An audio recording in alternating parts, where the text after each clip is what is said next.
আসসালামু আলাইকুম। আজকে তৈরি করে দেখাবো খুবই জনপ্রিয় একটি স্ন্যাক্স রেসিপি, সেটি হচ্ছে ফ্রেঞ্চ ফ্রাই। ফ্রেঞ্চ ফ্রাই সাধারণত ডুবো তেলে ভেজে তৈরি করা হয়।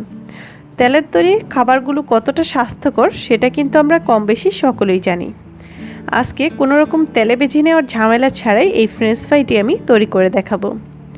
আশা করবো আমার আজকের রেসিপিটি ভালো লাগবে। তো চলুন সম্পূর্ণ রেসিপিটি দেখে নেওয়া যাক।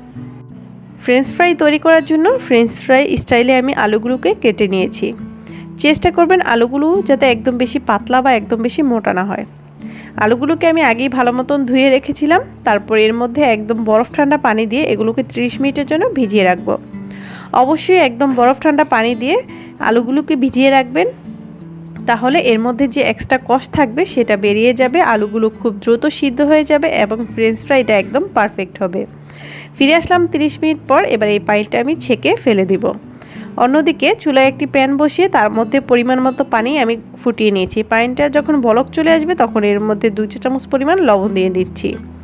আমি আলু যেরকম নিয়েছি সেই অনুযায়ী লবণটা দিচ্ছি। আপনারা যদি আলু এর থেকে বেশি নেন সেক্ষেত্রে কিন্তু লবণের পরিমাণটাও বাড়িয়ে দিতে হবে। তারপর সবগুলো আলু দিয়ে হাই হিটে আমি এগুলোকে 3 মিনিটের মতো সিদ্ধ করে নেব। এর থেকে বেশি কিন্তু সিদ্ধ করা যাবে না। ফিরে আসছি আমি 3 মিনিট পর। আলুগুলো কিন্তু সিদ্ধ হয়ে গেছে, এগুলোকে কিন্তু একদম পুরোপুরি সিদ্ধ করা যাবে না। এবার এগুলোকে উঠিয়ে একটি চালনির মধ্যে রেখে দিব। তারপর এই পানিটাকে একদম পুরোপুরি শুকিয়ে নিতে হবে, আলুর গায়ে যে পানিটা থাকবে। আপনারা চাইলে পাতলা একটি সুতি কাপড় বিছিয়ে তার উপরে আলুগুলোকে বিছিয়ে ফ্যানের বাতাসে শুকিয়ে নিতে পারেন, অথবা কিচেন টিস্যু দিয়ে মুছেও নিতে পারেন। অপরদিকে একটি বাটি নিয়েছি, তার মধ্যে আলুগুলো দিয়ে দিচ্ছি। এর মধ্যে কিন্তু কোনো রকম পানি নেই, পানিটা আমি পুরো শুকিয়ে নিয়েছি। তারপর এর মধ্যে দিয়ে দিব 2 চা চামচ পরিমাণ কর্নফ্লাওয়ার। অবশ্যই এখানে কর্নফ্লাওয়ার দিতে হবে, কোনোভাবে আটা বা ময়দা দেওয়া যাবে না।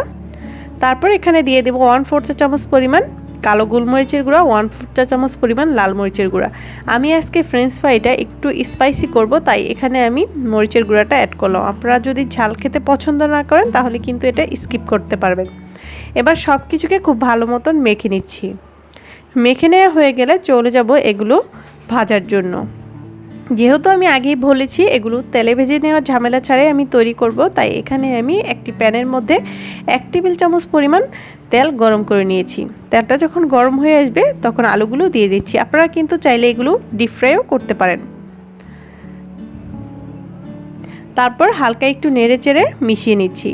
নেড়েচেড়ে কিছুক্ষণ ভেজে নেওয়া হয়ে গেলে ঢাকনা দিয়ে ঢেকে অপেক্ষা করব আলুগুলো একদম পুরোপুরি সিদ্ধ হয়ে যাওয়া পর্যন্ত এবং একদম সুন্দর কালার আসা পর্যন্ত, ঠিক যেরকম ফ্রেঞ্চ ফ্রাই হয়ে থাকে।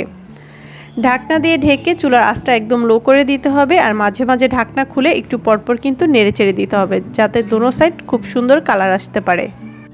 ফিরে আসলাম কিছুক্ষণ পর। এরই মাঝে কিন্তু বেশ কয়েকবার ঢাকনা খুলে আমি নেড়েচেড়ে দিয়েছি। অবশ্যই কাজটি করতে হবে, তা না হলে কিন্তু চারোধারে সমানভাবে ভাজা হবে না। আপনারা দেখে বুঝতে পারছেন এটা কতটা পারফেক্ট হয়েছে। একদম ডুবো তেলে ভেজে ফ্রেঞ্চ ফ্রাইয়ের মতোই কিন্তু হয়েছে। আর এটা খেতে তো আলহামদুলিল্লাহ অনেক মজা। আর এটা কিন্তু অনেক ক্রিস্পি হয়েছে, ভিতরটা সফট আর বাহিরটা একদম ক্রিস্পি। এর মধ্যে সামান্য পরিমাণ বিট লবণ দিয়ে নেড়েচেড়ে আমি গরম গরম পরিবেশন করে নিচ্ছি।